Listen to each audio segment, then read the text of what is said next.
রাতে খালি গায়ে ঘুমাইলে ওই মানুষের জীবনে দুইটি বিপদ চলে আসবে। সেটা আমার কথা নয়, বিশ্বনবী সাল্লাল্লাহু আলাইহি সাল্লাম বলেছেন। নবীজির জীবনে কখনো নবীজি খালি গায়ে ঘুমাইতেন না। হযরত সালমান ফারসি রাদিয়াল্লাহু তাআলা আনহু বলেন, আমাদের নবী এরকম ছিলেন উম্মতের জন্য।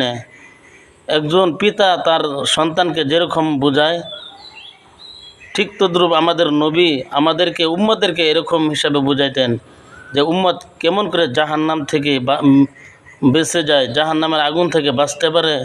এই জন্য আল্লাহ নবী আমাদেরকে উম্মতদেরকে প্রত্যেকটি কথা জানাই দিয়েছেন।